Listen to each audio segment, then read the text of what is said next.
கர்த்தாவே, பரலோகம் எனக்கு பட்சமாய் திரும்பட்டும் ஆண்டவரே.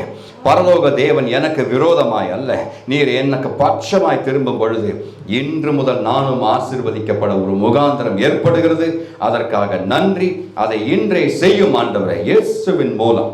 ஆமென். தேவாலயத்திற்கு அஸ்திவாரம் போடப்பட்ட அந்த நாளிலே கர்த்தர் ஜனங்களை பார்த்து சொன்னார், நான் இன்று முதல் உங்களை ஆசீர்வதிப்பேன்.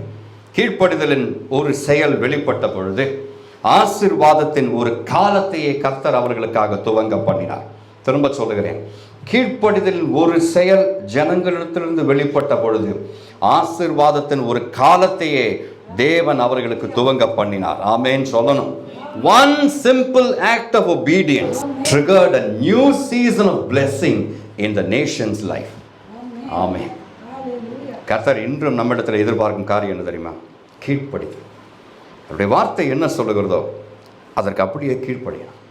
எதிர்கேள்வி கேட்காம, ஏன் ஆண்டவரை இப்படி சொல்கிறீங்க, ஏன் இப்படி செஞ்சால் என்ன ஆண்டவரை, நீங்கள் சொல்கிறபடி தான் நான் செய்யணுமா, இந்த ரூட்டில் நான் போய் பார்க்குறேனே என்றெல்லாம் கேள்வி கேட்காமல், ஆண்டவருக்கு ஆலோசனை கொடுக்காமல், சிங்காசனத்தில் வீற்றிருக்கும் சர்வ வல்லவருக்கு யோசனைகளை கொடுத்து கொண்டு காலத்தை வீணடிக்காமல், கர்த்தருடைய வசனம் என்ன சொல்லுகிறதோ அதை அப்படியே விசுவாசித்து அப்படியே செயல்படுத்துகிற அந்த சாதாரண விசுவாசம் உள்ள மனுஷனுக்கு, மனுஷிக்கு கர்த்தர் பட்சமாய் நின்று உதவி செய்வார். ஆமென். இதுவரைக்கும் அப்படிப்பட்ட அனுபவம் இல்லைன்னா இன்று முதற்கொண்டு கர்த்தருடைய நாமத்தில் சொல்லுகிறேன், அப்படிப்பட்ட ஒரு அனுபவத்திற்குள்ளாக, ஆவிக்குரிய நிலைமைக்குள்ளாக நீங்கள் பிரவேசித்து பாருங்கள்.